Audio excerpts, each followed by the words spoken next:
Man United have already repeated the same mistake they made with Solskjaer. When the axe finally fell, it fell with a heart emoji.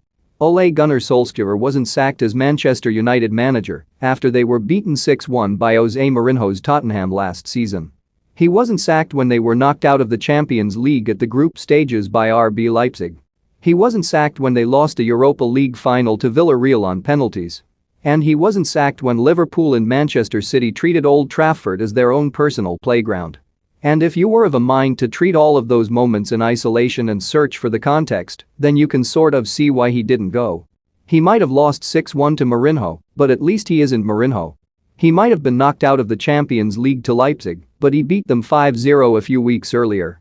He might have missed out on the Europa League, but he'd just come second in the Premier League. And he might have lost to Liverpool and City, but, well, yeah, they were a bit more difficult to excuse, although some tried. It was just too tempting not to.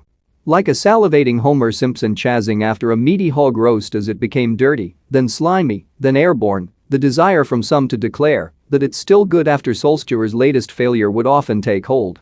That was clearly more out of hope than expectation, or any form of fierce belief, but you can almost excuse anyone of a Manchester United persuasion, from fans to pundits to those who are both, for feeling that way.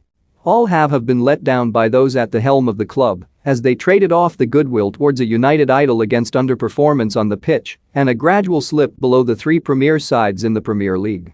And what's more, it's already happened again.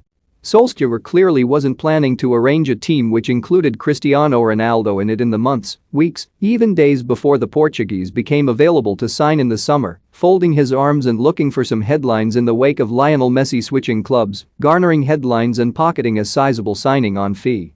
The signing was clearly forced upon him, safe in the knowledge that he would simply shrug his shoulders, smile that knowing smile, and mutter something about Sir Alex or DNA or both. All perfectly snackable content for Ed Woodward to brag about on a conference call. In adding Ronaldo, Solskjaer blunted the impact of his major summer signing Jadon Sancho, a player the club had spent over a year chazzing. The right-hand side of the United attack was a known problem that the manager would have been pondering how to solve in his summer downtime. Getting Sancho to work with Aaron Wan-Bissaka, initiating an effective pressing game and building on what he had implemented in the previous season would have all been on his mind.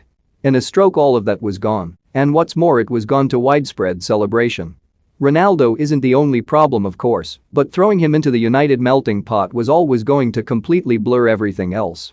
Ronaldo mania would take hold in the United universe, he would have to play, and he would certainly be the story if he didn't. None of this is the fault of the fans, of course. They are fans, they are expected to support Ronaldo and Solskjaer and revere them for what they have done for the club in the past. That United's ownership know this and have effectively been exploiting it over putting the work in to build a cohesive, functioning team, something that didn't happen for City and Liverpool overnight, by the way, and hasn't for Chelsea either, is the real crime here. Solskjaer wasn't up to the job, we could all see that. It was understandably harder for some to admit that because they were too close to the man and to the history. Big clubs can't afford to think like that these days. The best ones don't. That United did, and still are, is the